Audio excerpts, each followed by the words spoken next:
नमस्कार मुलांनो, कसे आहात? आज आपण एक नवीन गोष्ट ऐकणार आहोत. कोणाबद्दल माहिती आहे? चाचा नेहरू म्हणजेच पंडित जवाहरलाल नेहरू, आपल्या भारताचे पहिले पंतप्रधान. ह्यांच्याबद्दल आज आपण एक गोष्ट ऐकूया. तयार आहात ना तुम्ही?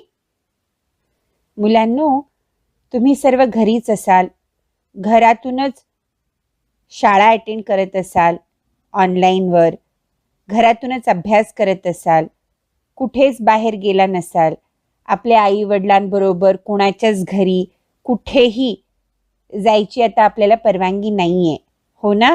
म्हणून तुम्हाला खूप राग आला असेल, कंटाळा आला असेल, हो ना? अशा संदर्भात ही गोष्ट मी तुम्हाला सांगते, ज्याने तुम्ही या गोष्टीतून खूप काही शिकू शकाल. आपल्या भारताला स्वातंत्र्य मिळण्या अगोदर आपल्या भारतात अनेक असे स्वातंत्र्यवीर होते, जे आपल्या भारताच्या स्वातंत्र्यासाठी ज्यांनी लढाया लढल्या.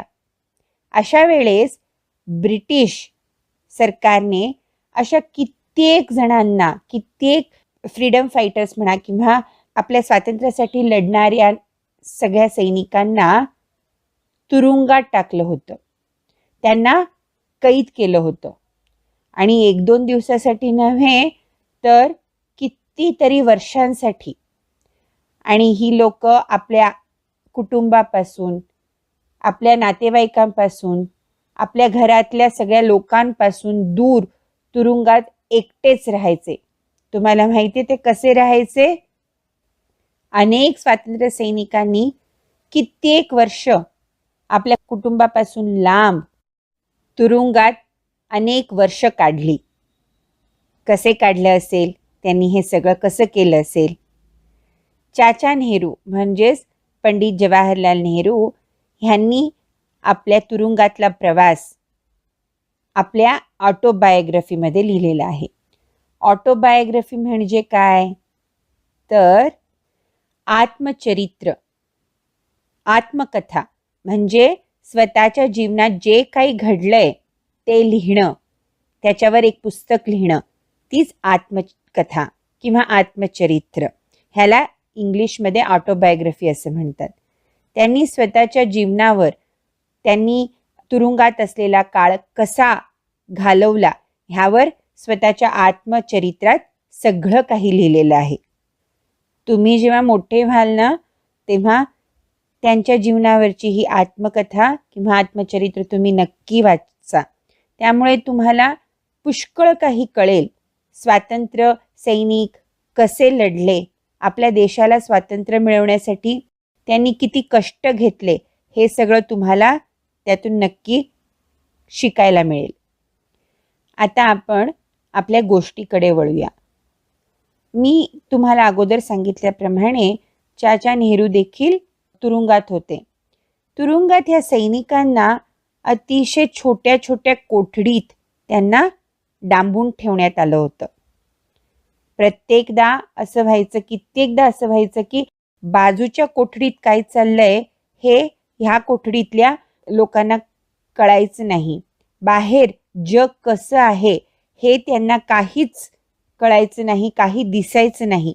तुरुंगाच्या आतलं वातावरण अतिशय वेगळं, तुरुंगाच्या बाहेरच्या वातावरणापासून खूप वेगळं, आणि त्या दोघांचं काहीही नातं नाही.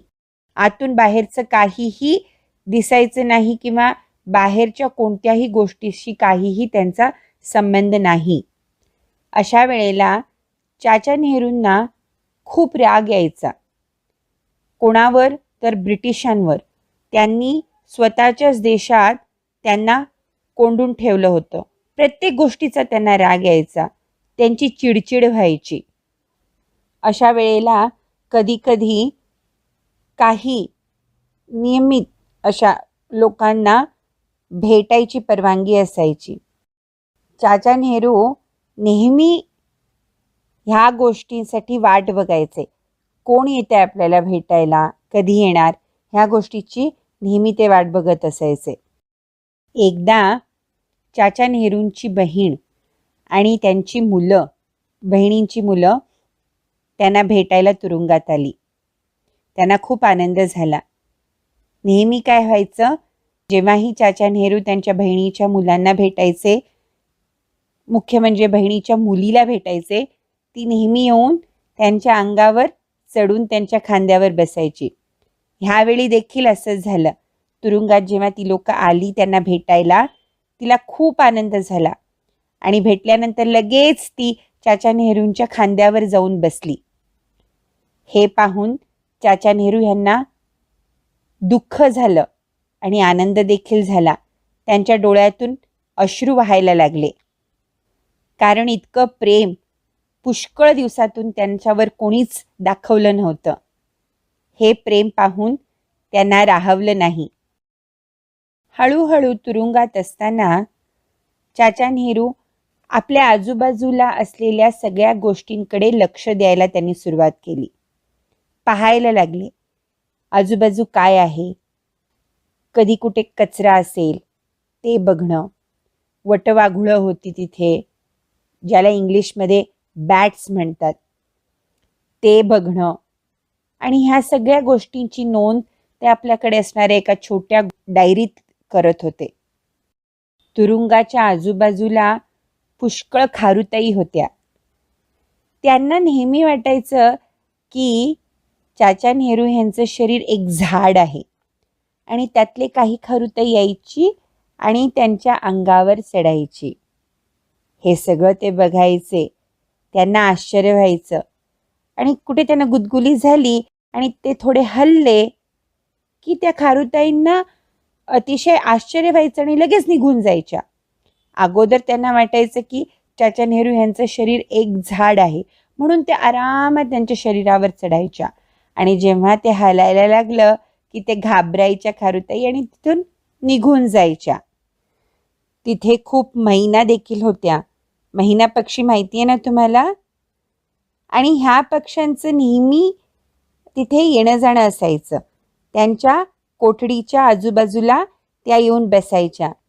ह्यांनी एक सवय लावली होती, आपल्याकडे असणारा पदार्थ, खायचं पदार्थ थोडं थोडं त्यांना टाकायचे आणि ती लोक तिथे येऊन ते सगळं दाणे म्हणा किंवा खायचं पदार्थ खाऊन निघून जायची. अशी एक पद्धत झाली होती. सगळ्यांना त्याची सवय झाली होती आणि एक दिवस जरी त्यांचं जेवण मिळायला त्यांना जर उशीर झाला तर जोरजोरात ओरडायच्या त्या. ह्या सगळ्या गोष्टी चाचा नेहरू यांनी आपल्या एका डायरीत लिहून ठेवलं होतं. एकदा त्या तुरुंगात एक छोटंसं माकड आलं. तुम्हाला माहिती आहे ना, माकड कसे खूप खोडकर असतात आणि हे तर छोटं माकड होतं, ते तर खूपच खोडकर होतं. असंच त्या तुरुंगाचं जे कंपाऊंड होतं त्या कंपाऊंडच्या भिंतीवरून आतमध्ये ते वानर आलं, ते लहान वानर आलं आणि सगळीकडे पळायला लागलं. इथलं सगळं पाहून झाल्यानंतर त्या छोट्या माकडाला पुन्हा जायचं होतं, पण त्याला कळत नव्हतं की पुन्हा कसं जायचं. त्या तुरुंगाचं ते छोटीशी भिंत होती, त्या भिंतीवर चढून त्याला बाहेर जायचं होतं, पण त्याला ते जमत नव्हतं. तेवढ्यात तुरुंगात आत असलेल्या सिपाही त्यांनी काय केलं, त्या माकडाला पकडलं आणि माकडाच्या गळ्यावर एक पट्टी बांधली, एक धागा बांधला आणि हे सगळं मोठं जे माकड होतं, त्या माकडाचे आई वडील म्हणा किंवा 2 माकडं होती, ते हे सगळं पाहत होतं आणि त्या माकडांना खूप राग आला की ह्याला त्यांनी बांधून ठेवलंय. म्हणून ते मोठं माकड भिंतीवरून उडी मारून आतमध्ये आलं आणि हे करणं खूप कठीण होतं, कारण आतमध्ये खूप लोक होती. लोक म्हणजे तुरुंगातली ती शिपाई वगैरे होते. एवढी सगळी लोक असताना देखील ते मोठं माकड आतमध्ये येऊन आपल्या लहानशा बाळाला वाचवण्याचा प्रयत्न ते माकड करत होतं. मोठं माकड आत आल्या आल्या सगळ्यांना भीती वाटली आणि सगळी लोक इकडे तिकडे पळायला लागली. ह्या गोष्टीचा फायदा घेऊन ते मोठं माकड त्या लहान माकडाला घेऊन भिंतीकडून त्या बाजूला उडी मारून निघून गेलं. चाचा नेहरू म्हणतात की एका तुरुंगात त्यांनी एका लहान विंचूला पाळलं होतं. किती अवघड आहे विंचूला पाळणं. आणि त्या विंचूला ते खायला काय द्यायचे, तर मेलेल्या माशा, लहान लहान अशी जी ते विंचू खाऊ शकेल अशा मेलेल्या माशांना ते विंचूला खायला द्यायचे. अतिशय वेगळी आहे ना ही गोष्ट ऐकायला. तुम्ही विचार करा किती एकटं वाटत असेल ह्या लोकांना जेव्हा ते तुरुंगात होते. आपल्या देशासाठी, आपल्या देशाच्या स्वातंत्र्यासाठी, आपल्यासाठी ह्या सगळ्या लोकांनी तुरुंगात इतकी वर्ष घातली. ह्या सगळ्यांना मोठा नमस्कार आपण केलाच पाहिजे.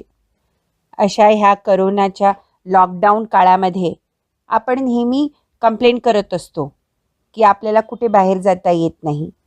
पण विचार करा, अशी कित्येक पक्षी, प्राणी आजकाल आपल्याला आपल्या आसपास भटकताना दिसतात. कारण ही त्यांचीच जागा आहे, होती, आणि आपण ती जागा त्यांच्याकडून हिरावून घेतली. जसं चाचा नेहरूंनी तुरुंगात पक्ष्यांना, खारुताईला आपलं त्यांच्याबरोबर त्यांनी वेळ घालवला, असं आपण देखील ह्या काळात कोणाच ठाऊक आपल्या आजूबाजूला असेच एखादे पक्षी म्हणा किंवा लहान प्राणी म्हणा आपल्याला भेटतील आणि आपण त्यांच्याशी मैत्री करू ना. कशी वाटली तुम्हाला ही गोष्ट? मला आशा आहे तुम्हाला आवडली असेल नक्कीच. नमस्कार.